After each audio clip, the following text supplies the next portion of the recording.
बिस्मिल्लाहिर्रहमानिर्रहीम। अस्सलाम वालेकुम। आज का वीडियो FIA एक्ट के बारे में है। आज FIA एक्ट को इस 10 मिनट के वीडियो में इंशाल्लाह पूरा कवर कर लेंगे और हर एक चीज जो आपके टेस्ट में आती है उनको देखेंगे किस तरीके से FIA एक्ट से MCQs आते हैं, उसको बहुत आसान वे से पढ़ेंगे। अगर आपने हमारा channel smart study Danish Ali को सब्सक्राइब नहीं किया, हमारे चैनल को जरूर सब्सक्राइब करें और अपने फ्रेंड्स तक भी शेयर करें। दोस्तों, हमने FIA के जितने भी पोस्ट हैं उनकी प्रिपरेशन के लिए क्लासेस स्टार्ट कर दिए हैं। 15 मई से इंशाल्लाह FIA की टेस्ट प्रिपरेशन हम स्टार्ट कर रहे हैं। जितना भी सिलेबस है आपके साथ शेयर किया है। इंशाल्लाह कंप्लीट सिलेबस आपको पढ़ाया जाएगा और जो हम पढ़ाएंगे, जो नोट्स और MCQs आपको दिए जाएंगे प्रैक्टिस के लिए, इंशाल्लाह वहीं से टेस्ट आएगा। 50+ स्कोर इंशाल्लाह आ जाएगा। FIA का जो फुल फॉर्म है वो फेडरल इन्वेस्टिगेशन एजेंसी। ये फेडरल इन्वेस्टिगेशन एजेंसी, ये जो एक्ट आया था ये 1974 में आया था, बट ये पब्लिश जो हुआ था गजेट में वो 17 जनवरी 1974 को। इसका ऑफिशियल नाम तो FIA एक्ट 1974 है, but it is also known as FIA act 1975। Official name नहीं है ये दूसरा नाम है इसका। एक बार इस तरीके का सवाल आया था, तो अगर इस टाइप का सवाल आता है कि आप FIA act is also known as, तो वो वहां पर से 1975 आप कह सकते हैं, वरना ऑफिशियल नेम ये 1974 ही है। अब इस एक्ट में एक शेड्यूल है और 10 सेक्शंस है। इन 10 सेक्शंस को हम पढ़ेंगे, हर एक सेक्शन को बहुत आसान वे से कवर करेंगे। सेक्शन 1 जो है ये टाइटल के लिए है। अब मोस्टली जितने भी एक्ट होते हैं उनके सेक्शन 1 और सेक्शन 2 जो है वो शॉर्ट टाइटल और सेक्शन 2 डेफिनेशन पे होता है, ठीक है। तो हर एक एक्ट में यही होता है। अगर सेक्शन 1 और सेक्शन 2 की बात करेंगे तो टाइटल और डेफिनेशन होगा। तो यहाँ पर जो टाइटल है वो FIA एक्ट 1974 है। उसके बाद ये जो एक्ट है ये एक्सटेंड करता है citizen and public servant of Pakistan. तो पाकिस्तान के जो सिटीजन है और जो पब्लिक सर्वेंट है, अब अगर कोई पब्लिक सर्वेंट फॉरेनर है तो उस पे भी ये एक्ट जो है वो लागू होगा। उसके अलावा ये पब्लिक सर्वेंट और सिटीजन अगर पाकिस्तान के अलावा किसी और कंट्री में है तो वहां पर भी इन लोगों पे जो है लागू होगा FIA एक्ट 1974। नेक्स्ट है जी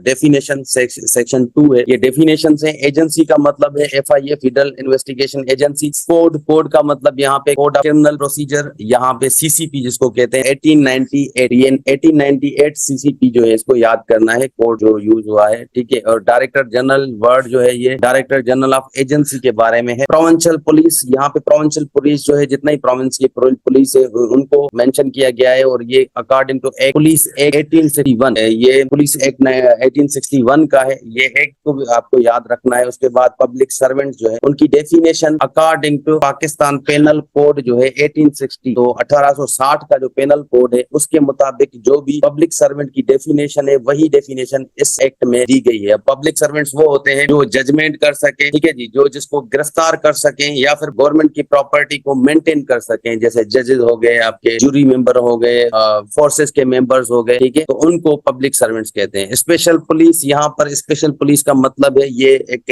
अलग पुलिस थी जो बाद में FIA ने जिसको रिप्लेस किया है। जो आम पुलिस है उसके अलावा ये पुलिस होती है जैसे FIA है, ठीक है। तो ये कौन सा ऑर्डिनेंस था इसका? ये स्पेशल पुलिस एस्टेब्लिशमेंट ऑर्डिनेंस 1948 के ऑर्डिनेंस के मुताबिक स्पेशल पुलिस जो है वो बनी थी। उसके बाद स्पेसिफाइड पर्सन जो है वो लोगों की बात होगी। यहाँ पर आर्टिकल 3 में जो है यहाँ पर इसका जो सेक्शन 3 है वहां पर जो है स्पेशल पुलिस और प्रोविंशियल पुलिस जो ऑर्डर 1962 का है उसके मुताबिक जो अपॉइंट हुए हैं प्रोविंशियल पुलिस में। उसके बाद ये रूल्स है। रूल्स का मतलब जितने भी रूल्स इस एक्ट के अंदर आएंगे उसको रूल्स कहा गया है। सेक्शन 3 है। अब सेक्शन 3 जो है में ये बहुत इंपॉर्टेंट है। कॉन्स्टिट्यूशन ऑफ एजेंसी जो बनी है ना, सेक्शन 3 इसको बयान करता है। इसने बनाया है फेडरल गवर्नमेंट ने। ये जो कॉन्स्टिट्यूशन है एजेंसी का वो फेडरल गवर्नमेंट बनाती है, क्योंकि FIA फेडरल इन्वेस्टिगेशन एजेंसी एक फेडरल इदारा है। तो सेक्शन 4 में क्या करता है? सुपरिटेंडेंसी एंड एडमिनिस्ट्रेशन ऑफ एजेंसी। तो जो सुपरिटेंडेंसी है एंड एडमिनिस्ट्रेशन है एजेंसी की वो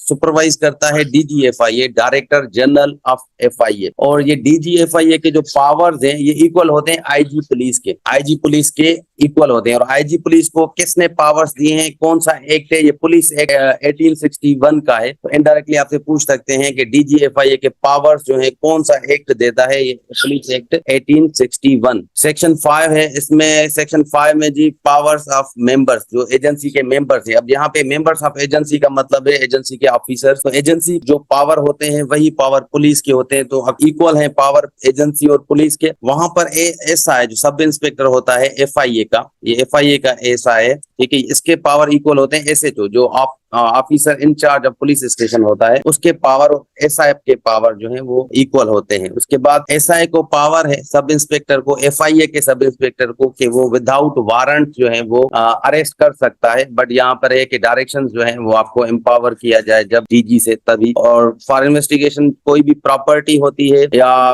उस प्रॉपर्टी को रिमूव करना या ट्रांसफर करना, उसको अगर कोई इन्वेस्टिगेशन के लिए कोई जो है मेंबर ऑफ एजेंसी कोई ऑफिसर उसको मना कर देता है मूव करने से या ट्रांसफर करने से, परमिट नहीं होती, तो कोई भी उस प्रॉपर्टी का जो मालिक है, जो ओनर है, वो नहीं कर सकता मूव विदाउट परमिशन। तो अगर परमिशन के बगैर या फिर वायोलेशन करता है इस रूल के मुताबिक, तो उसकी जो सजा है वो 1 ईयर इम्प्रिजनमेंट है, जेल में उसकी 1 साल की सजा है। अब ये सेक्शन 5 को एक अमेंडमेंट है, ये सेक्शन 5A इसको कहा गया है। तो ये जो सेक्शन 5A है ये एक्चुअली 2002 की अमेंडमेंट है, ये अमेंडमेंट इस एक्ट में हुई थी, ठीक है। अब इसमें क्या है, जो भी असिस्टेंट डायरेक्टर लीगल हैं एफआईए के या फिर डिप्टी डायरेक्टर लॉ के हैं, ये इक्वल होते हैं प्रोसिक्यूटर के। और अगर कोई भी केस जो है वो प्रोसीड हो सकता है तो स्पेशल फोर्स जो होती है एफआईए की, वहां पर ये केस प्रोसीड हो सकता है, ठीक है। इस तरीके का सवाल आ चुका है पहले भी कि एफआईए के जो केसेस हैं कहाँ पे प्रोसीड होते हैं, तो स्पेशल कोर्ट था, ऑप्शन हाई कोर्ट था, आपका सुप्रीम कोर्ट था, इस तरीके से। तो यहाँ पर आपको स्पेशल फोर्स जो है वो according two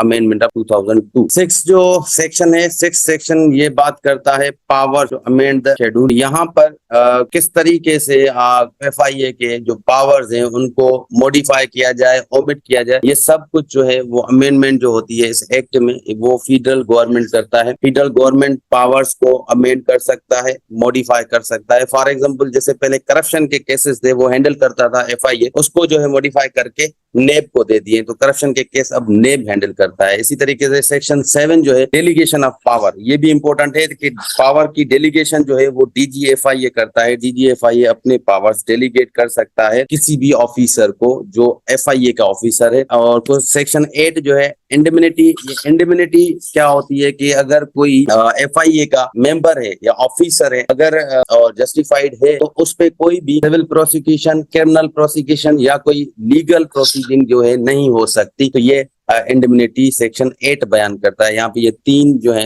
words, prosecution and legal proceedings, ये आपको याद रखनी है। ये सेक्शन 8 है। सेक्शन 9 में जी यहाँ पर है पावर टू मेक रूल्स, ये एफआईए खुद रूल्स बनाता है जिसमें इस सेक्शन के मुताबिक टर्म्स और कंडीशन सेट की जाती हैं। सर्विसेज किसकी, एफआईए की, डीजी की, डायरेक्टर जनरल की, उसके अलावा जितने भी ऑफिसर्स हैं, मेंबर्स हैं एजेंसी के, उनकी टर्म्स एंड कंडीशन सेट की जाती है। उसके अलावा जो रिक्रूटमेंट होती है एफआईए में उसकी क्वालिफिकेशन और जो भी रूल्स होते हैं सेक्शन अंडर सेक्शन 9 होते हैं। उसके बाद ये पावर ऑफ फंक्शन, जो जितनी भी इंक्वायरीज होती हैं, इन्वेस्टिगेशंस होती हैं, उनके पावर्स, उनके फंक्शन जो होते हैं मेंबर्स को, उसकी भी जो है रूल्स ये अंडर सेक्शन 9 होते हैं, ठीक है जी। फिर जो प्रोविंशियल जो एजेंसीज होती है, इन्वेस्टिगेशन एजेंसीज होती है, उनके साथ असिस्टेंट करने के लिए भी रूल्स यहाँ पे बनाए गए हैं, अंडर सेक्शन 9 आते हैं। इसके अलावा अगर डीजी जनरल जो है डायरेक्टर जनरल एफआईए वो अपने किसी